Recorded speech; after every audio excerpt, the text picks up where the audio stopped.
Hey, and welcome back to another video from my Strange Phones playlist, the playlist of videos where I showcase phones with odd or unique features or strange design characteristics, and we go into the details as to why the engineers who designed these phones actually went ahead with these design characteristics or features, and of course how they affect the user on a day-to-day basis as well. And the subject of today's video, well, does not need any introduction. If you're a phone enthusiast, you'd know right away the significance of this phone. This is the legendary Nokia N91 from 2005, which is a highly sought after collector's item here in 2023. And little do a lot of people know that this phone actually has some strange features on the inside. And in this video, we'll be going over all the details on those strange features here in 2023.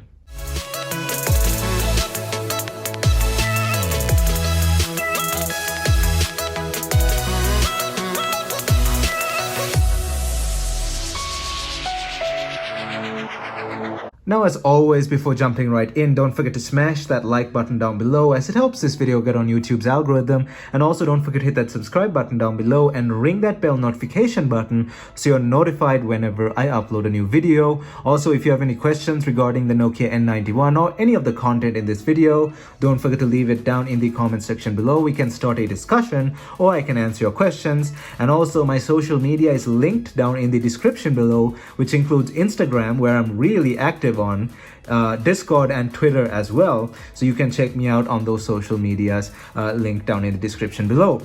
And now let's jump right into this video. Now, it's custom for me to go over some of the history details on the phone we're discussing in these Strange Phones videos. However, the N91 has too vast of a history to cover here in this small segment, but luckily I've done a full retro style review video on this phone about a year ago, which I'll link in the card above over here, and you can go and watch that video if you already haven't seen it. It covers all the details you need to know about this phone, its history, its specs, camera samples, user interface, everything. So if you haven't already seen that video, you should go check it out. It's about 40 minutes long and it's in detail about this phone. It goes over every single detail. However, the basic surface of the history of this phone is that it was launched in 2005 alongside two other phones which were a part of a trio of the original N-series devices, which included the Nokia N90, which was a hybrid swivel slash flip phone, which kind of looked like an older style video camera, the cheapest of the lot as a whole as well, which was the all-rounded N70, and of course the N91, which was the multimedia powerhouse. So the N90 was focused on photography and video. The cheapest of the lot, which was the N70, was just overall an all-rounder and basically an entry into the N-series, and the N91 was the multimedia powerhouse. So the trio of the original N-series phones, the legendary trio that started the N-series off. The N91, as you can see, is a gorgeous phone built of stainless steel and plastic, and it was somewhat focused on targeting the iPod market, because this phone, and believe me, some people swear by this, to this day has one of the best music players on earth. The music output on this device is known among some people for being one of the best, and it was compared to the iPod Classic at the time, which was the golden standard for portable music players at the time. This thing came out and it was directly targeted at the iPod Classic. It didn't sell well as compared to an iPod Classic. Of course, iPods were much cheaper than this thing. However, that was the market that Nokia was targeting, and this was a premium phone, not that everybody could afford it to compare it to an iPod. However, the music market was obviously what this phone was going for. As you can see, it is a dedicated music controls at the bottom, a 4 gig and later 8 gig internal micro drive for extended storage, and of course just a gorgeous user interface to consume multimedia. This phone was also known for having a odd processor setup, which again we'll talk in this video. Those are actually the talking points of this video.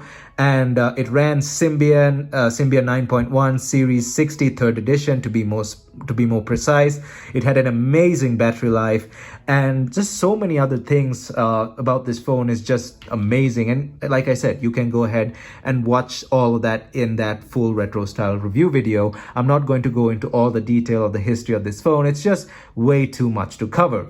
So that now I've covered the surface of the history of this device and you have a better understanding of what this is, we can now jump into talking about exactly what makes this phone unique.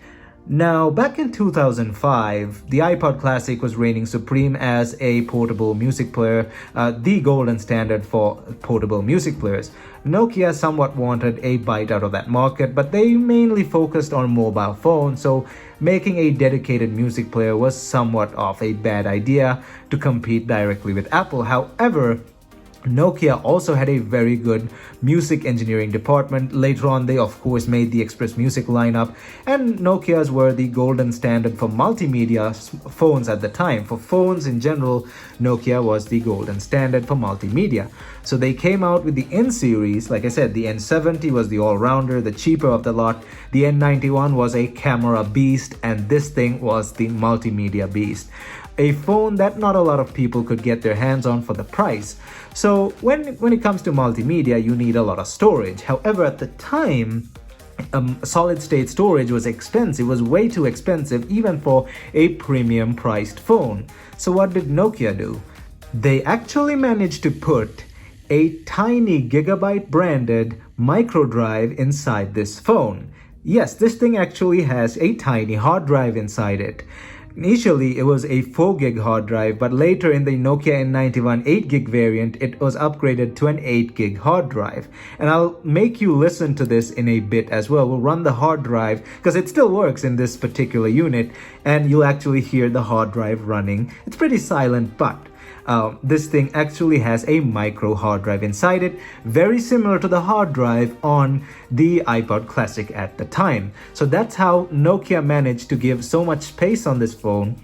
4 gigs, by the way, was quite a lot at the time. It's laughable now, but at the time 4 gigs was quite a lot, and eventually 8 gigs as well when Gigabyte and Hitachi, of course, came out with larger capacity micro drives at the time.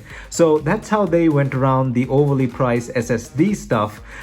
They just went straight up for a micro hard drive. Now, these hard drives do fail after some time. They never really last that long. Hard drives are not meant to be shook around. They're meant to be kept on a desk or inside a hard disk docking station, of course inside your computer, because they have a main rotating disk. So when you put one in a phone and you shake it around a bit while you're walking and all of that stuff, it's gonna take its toll on the hard drive. So the hard drives on these phones of course failed as time went on. However, they did not have a serious issue with these drives while the phones were in service. Nobody really complained on a whole that the hard drives are failing. Only now, with age, came the failure of these hard drives. That was inevitable. However, this particular unit actually has a functional 4 gig micro drive inside it. And now we can go ahead and listen to it. It only opens up when you open it only powers up when you open the multimedia section and try to access the hard drive directly. Otherwise, it actually remains dormant and it runs off the phone runs off the internal solid state storage. This, of course, the operating system and stuff is still installed on a solid state storage. Of course, hard drives are not the fastest things ever. They had the biggest capacity at the time, but they were not really fast. So solid state storage still holds the operating system and stuff. However, if you wanted more multimedia, you had that hard drive option. Let me actually show you under Tools. If you go down, there you go, hard drive. Click it, and there you go. Nokia N91, total 4 gigs, used 50 megs, free 3.97 gigabytes. So now let's try if it's quiet enough today, and if I stop talking, to hear the hard drive.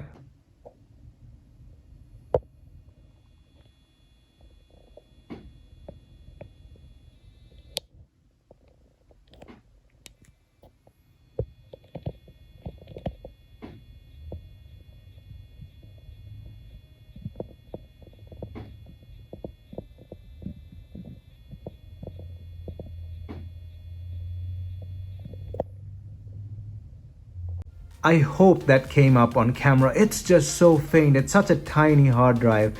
You can hear the whirring sound very, very slightly. I have to hold it up to my ear really close, but I promise you it's there. I don't know if it's really coming up on camera. I don't have a professional studio setup here or a very expensive microphone. Of course, I'm using an iPhone 11 to record this video, but this thing actually has a functional hard drive in it when you open the media section or anything else that's stored on this phone. So yeah, that's the strange feature, the main strange feature on this phone. Now, it's not the first phone with a micro hard drive in it. I think the first was a Toshiba or something else. It was released a few days before this thing, or announced a few days before this thing. I can't remember exactly, so it's not the first. However, it's definitely the most recognizable and one of the first and last phones with a micro hard drive inside it. So definitely a very odd feature, something you'll never ever see again in a smartphone. It was just, I think there was just 4 or 5 phones as a whole that did have hard drives. 3 of them one was a Toshiba, one was a Nokia, one was something else, and I think 2 other Chinese phones. I'm not sure. It was very vague, and the articles online are pretty vague. However, the most notable of the lot was easily the N91. So definitely a strange feature. Now, the second strange thing about this phone, not as strange as the hard drive on the inside, but pretty strange, is that this thing has 2 separate CPUs. It's a single core, but it has 2 single core CPUs. It's a dual CPU setup. The CPU on this thing is a 220 MHz Texas Instruments OMAP 171X, which is an ARM9 based processor, and there's 2 of them in this thing. They both do the main processing for this phone, except there's just 2 of them. That's basically it. There are 2 separate processors of the Texas Instruments 171X on this phone. Now, some people would argue that's dual core, but it's not. It's just 2 separate CPUs of the same type on the same motherboard. It helps with processing heavier loads. Of course, at the time there were no dual core CPUs in mobile phones. The dual core revolution came around the 2010s and 11s with the Motorola Atrix 4G, and of course the LG Optimus 2X, which was the first phone with a dual core CPU, and the Motorola Atrix popularized it with 1 GB of RAM and all that stuff. Basically, the powerhouses started around 2010, 2011, and of course with the Samsung Galaxy S2 a year later. This thing, however, has 2 separate CPUs, each of them clocked in at 220 MHz, and each of them doing the same task, which is processing heavier loads when needed. However, usually it would usually run on 1 CPU on day-to-day tasks, but whenever you needed a heavier load, it would activate both CPUs and they would actually run side by side. And that heavier loads would include stuff like playing movies and then browsing the web, all that stuff, basically heavy multimedia loads. It would take the edge off 1 CPU and basically separate the load between both of them so as to provide a better user experience with the lack of stutter and all of that stuff. This phone was known for being very, very smooth at the time. Some may argue that the 2 CPU setup was overkill, but for the price you paid for this phone, you did not want stutter or lag in any sense of the word. So if you pay this much for a phone, you best bet this thing should perform. And it actually did. And yeah, the dual CPU setup was a bit of an overkill. However, I'd rather have the power and not need it than not have power and then need it and have the phone basically start stuttering and all that stuff, which is fine for a cheaper phone, but when you're paying that much for this phone, it kind of makes sense. And these 2 features, the hard drive and the dual CPU setup, is not something that would have directly affected the user on a day-to-day basis, especially the dual CPU. Most people didn't even know that this thing had a dual CPU. The hard drive, of course, gave extra storage at the time, and it was advertised, so the user definitely knew that this thing had somewhat of a strange thing going on underneath the body here with a hard drive.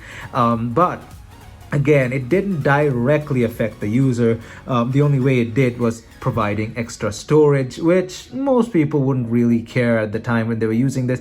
Wherever the thing was stored, whether it was stored on the internal memory, the SD card, or the hard drive, it doesn't really matter to them. But for the phone enthusiast, I guess that was a big deal at the time, and even to this day, it is a big deal for me. I think it's a really, really unique design choice. Now, finally, of course, the final strange design characteristic of this phone definitely has something to do with affecting the user on the day-to-day basis, and you may right away see that. And if you're a phone enthusiast, you'd already know this. That is the odd shape of this phone. If you look at it, the head is a bit curved out and a bit larger than the bottom half. And you may be wondering, what is this mega mind looking strange thing? And why does it exist? That's because this phone, again, genius design. With this slippery stainless steel, if you had drier hands, my skin is more towards the oily side, so it doesn't really affect me. But if you had dry skin or a drier skin in general, you may have noticed, even with modern phones, when you hold them, they tend to slip off. If you have a slippery case, or if you're not using the case, they tend to kind of slip from your hand. This thing, with this slippery stainless steel design, it won't slip from your hand because the head is slightly bigger than the rest of the body. It kind of catches, as you can see, and of course helps with comfort grip as well. So when you're holding it like that, your thumb and this finger or this finger will actually catch the phone from slipping if you have either dry skin or wet hands, and this stainless steel body is definitely slippery. So the engineers at Nokia thought of that, and it kind of catches, as you can see there.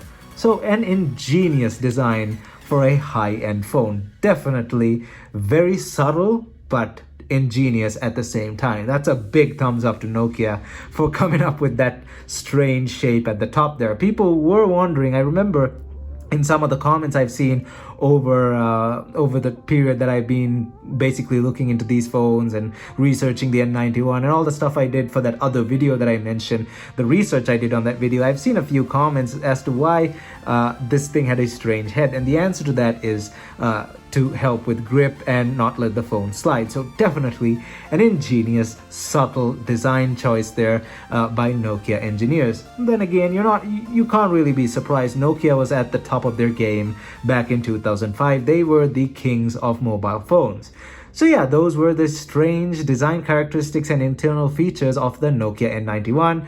A hard drive, a micro hard drive, one of the first and only phones to have a micro hard drive built in for multimedia. A dual CPU setup, not dual core, just two separate CPUs of the same type, and of course this strange, slightly larger head to help with not slipping off and comfort grip as well. So yeah, that was the Strange Phones playlist video on the Nokia N91. Now you know something that you probably already didn't know about the N91 if you aren't looking into these things on the day-to-day and you're not really in the know. Now you know. So yeah, I hope you enjoyed this video, and if you honestly did, don't forget to smash that like button down below, as it helps this video get on YouTube's algorithm. And also don't forget to hit that subscribe button down below and ring that bell notification button so you're notified whenever I upload a new video. And also, if you have any questions or comments regarding the N91, don't forget to leave them down in the comment section below. We can start a discussion, or I can answer your questions. My social media is linked down in the description below, which includes Instagram, Discord, and Twitter. Thumbs up, and I'll see you guys in my next video.